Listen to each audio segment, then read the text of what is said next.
Les obsèques de Linda de Souza ont eu lieu il y a quelques jours maintenant, le vendredi 6 janvier 2023.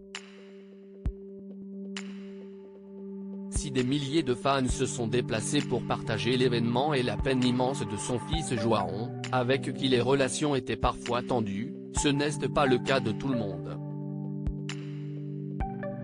En effet, on a pu apercevoir son agent et exécuteur testamentaire, Fabien Lecoeuvre.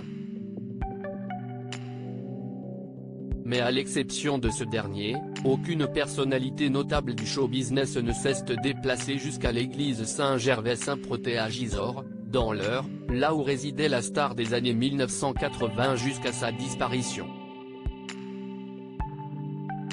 Un bien triste constat, bien qu'il soit relativement logique puisque Linda de Souza, de son vivant, s'était éloignée progressivement des projecteurs pour rester avec son cercle de proches.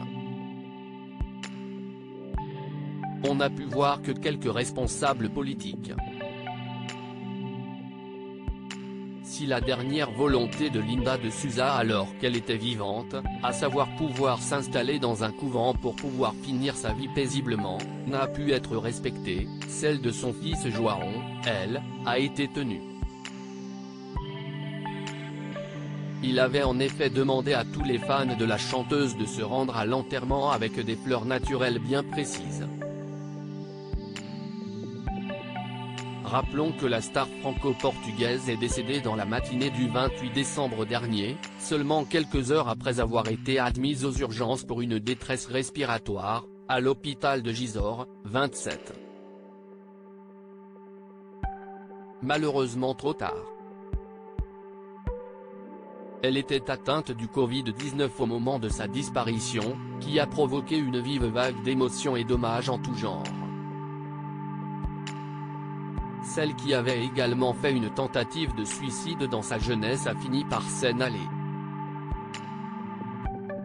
Elle voulait s'en aller, elle était malheureusement malade depuis quelques semaines, quelques mois. Elle avait cette forme d'insuffisance respiratoire et elle a attrapé le Covid dans sa maison de retraite où elle était. Et elle a été transférée ce matin, un peu tard à mon sens, avait ainsi déclaré son agent sur l'antenne de BFM TV. Sur nous, Fabien Lecoeuvre avait également déclaré, elle voulait s'en aller.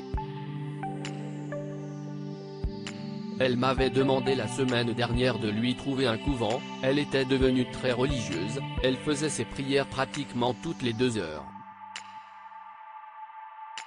Elle voulait que je la mette dans un couvent pour avoir une retraite religieuse et finir son existence comme ça. Malheureusement, je n'ai pas eu le temps puisque la maladie a été plus forte.